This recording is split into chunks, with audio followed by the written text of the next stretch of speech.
안녕하세요. 향기솔입니다. 이 시간은 요한계시록 15장을 묵상하겠습니다. 요한계시록 15장은 일곱 재앙을 가진 일곱 천사의 일곱 대접에 관한 이야기입니다. 일곱 재앙을 가진 일곱 천사의 금대접 일곱에 관한 개요를 말하고 있는 것이 바로 요한계시록 15장입니다. 자, 그러면 한 절씩 한 절씩 읽으면서 묵상하도록 하겠습니다. 15장 1절입니다. 또 하늘에 크고 이상한 다른 이적을 보매 일곱 천사가 일곱 재앙을 가졌으니 곧 마지막 재앙이라 하나님의 진노가 이것으로 마치리로다 라고 되어 있습니다. 또 봄에라고 되어 있는데요. 사도 요한이 이미 보았던 이상, 즉 몸에 해를 입고 발에 달을 밟고 머리에 12별의 면류관을 쓴 여인이 아이를 잉태하여 출산하는 것과 큰 붉은 용 이외의 천하 만민에 관한 이상을 가리킵니다.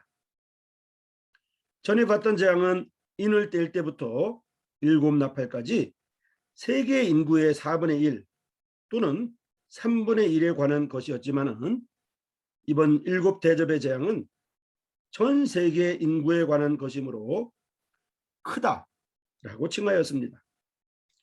대환란의 질서는 적은 것에서부터 큰 것으로 가벼운 것에서부터 무거운 것으로 나타나고 있습니다.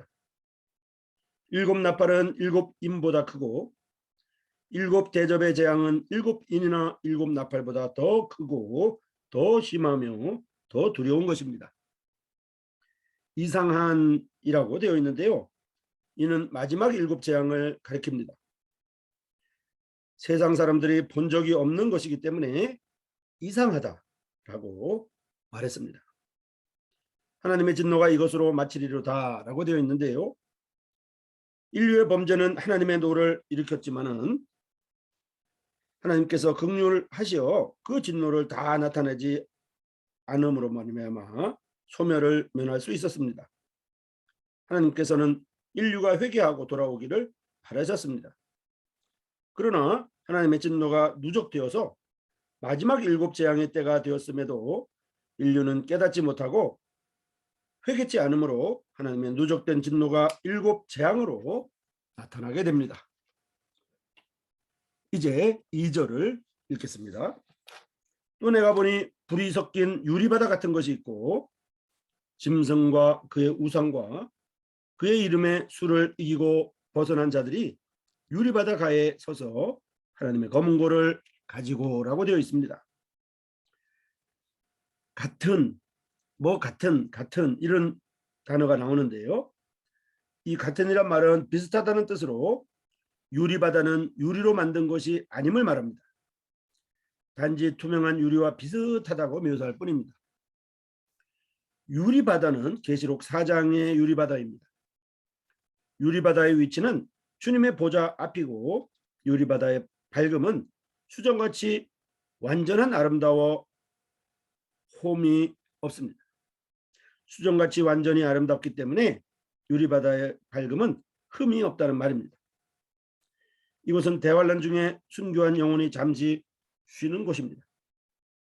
두 곳의 차이가 있다면 4장에서는 유리바다가에 사람이 있음은 말하지 않았고 15장에서는 유리바다가에 짐승과 짐승의 우상을 이긴 사람들의 영혼이 있습니다. 그 이유는 4장 때에는 대환란이 아직 시작되지 않았고요.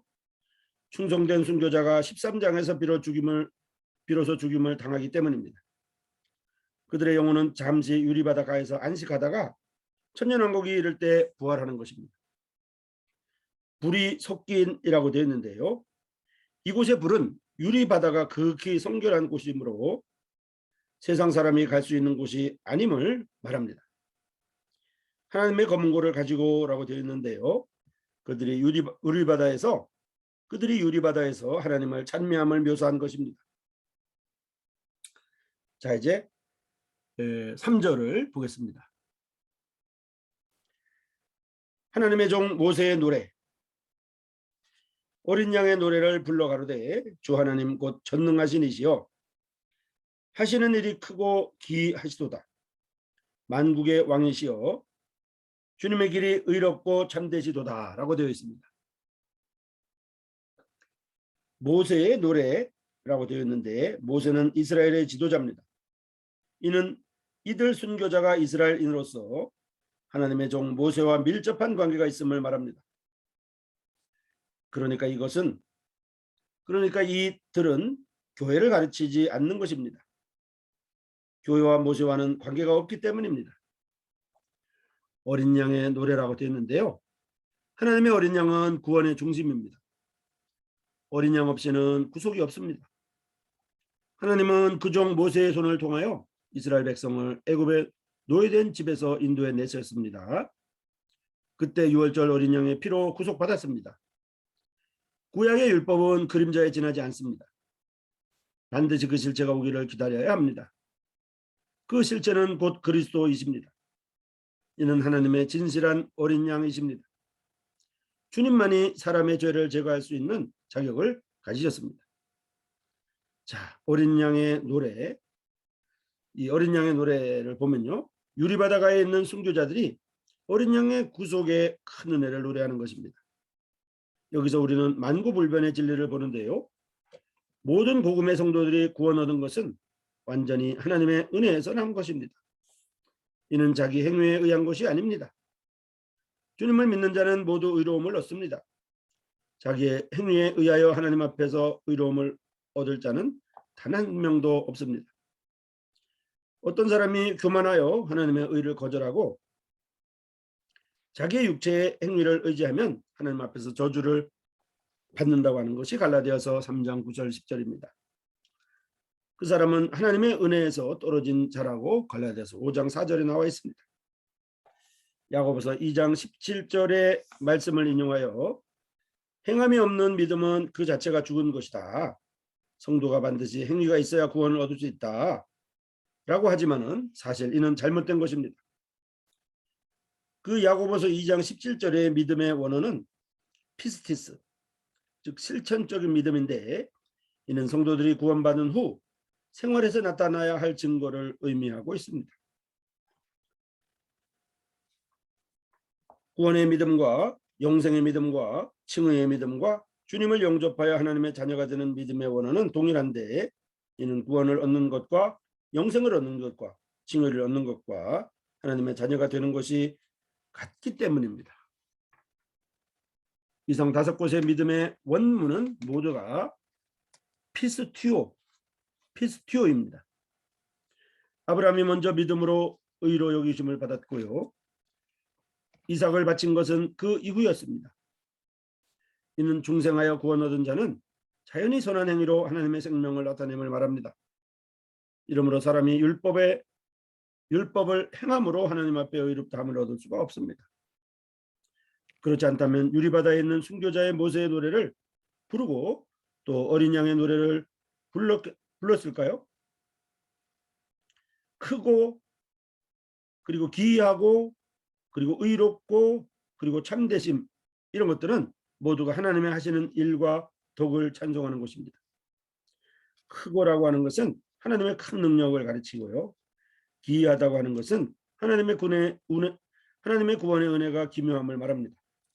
의롭고라고 하는 것은 하나님의 공의를 가리키며 참되시다다 하는 것은 하나님의 성실하심과 거짓 없음을 가리킵니다. 만국의 왕은 주님께서 만국의 왕이십니다. 주님은 전능하시고 기묘하시며 공의롭고 신실하신 전능의 하나님이신 것이죠. 자, 이제 4절을 보겠습니다.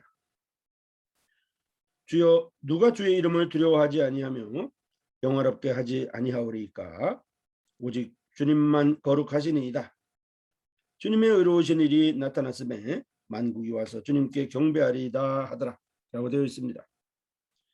이들 순교자들이 노래한 시의 내용은 14장의 천사들이 전한 영원한 복음과 비슷합니다. 사람들은 마땅히 하나님을 경외하며 영광을 돌려야 합니다. 하나님은 모든 열방과 만민의 경배를 받으심이 합당합니다. 이제 5절을 읽어보겠습니다. 또 2일 후에 내가 보니 하늘에 증거 장막의 성전이 열리며 라고 되어 있습니다. 성전의 문이 열리면 법궤가 드러납니다. 법궤는 이스라엘 민족과 관계가 있습니다. 법궤에는 하나님의 율법이 새겨진 두 돌판이 있습니다. 이는 하나님과 이스라엘 백성이 맺은 언약입니다. 하나님께서 이 언약의 돌판을 그 종 모세에게 주셨고 그 후 법궤 속에 두었습니다. 이때 법궤가 하늘에서 다시 나타남은 하나님의 성실하심과 그분이 이스라엘 백성과 세운 약속을 잊지 않으시고 계심을 말하는 것입니다. 자, 이제 6절을 보겠습니다. 일곱 재앙을 가진 일곱 천사가 성전으로부터 나와 맑고 빛난 세마포 옷을 입고 가슴에 금띠를 띠고 라고 되어 있습니다. 여기 세마포 옷에 대한 그 천의 모습과 금띠를 나타내는 로고를 보여드렸는데요. 천사가 성전으로부터 나와 라고 되어 있는데 일곱 재앙을 관할하는 천사가 이미 하나님으로부터 권세를 받았습니다. 맑고 빛난 세마포 옷이 나오는데요. 보석, 어떤 사본은 세마포 옷을 보석으로 말했습니다. 이 보석 또는 세마포 옷은 하나님께서 천사장에게 준 폐물로 매우 진귀한 것입니다. 맑고 빛난 세마포 옷, 이 세마포 옷은 다른 사본에는 보석으로 됐는데 이 보석 또는 세마포 옷은 하나님께서 천사장에게 준 폐물로서 매우 진귀한 것이라는 말입니다. 이는 일곱 천사의 신분이 매우 성결하고 존귀함을 말합니다. 가슴에 금띠를 띠고 라고 되어 있는데요. 금은 하나님의 성품을 대표하고 띠는 하나님의 공의를 대표하는데 임무를 집행하는 일곱 천사들은 하나님의 성결과 하나님의 공의로 세상 사람을 심판함을 말하고 있습니다. 네 생물 중에 하나가 세세에 계신 하나님의 진노를 가득히 담은 금대접 일곱을 그 일곱 천사에게 주니라고 되어 있습니다. 네 생물은 하나님과 가장 친근한 그룹 천사입니다. 일곱 금대접은 역대에 누적된 하나님의 진노하심입니다.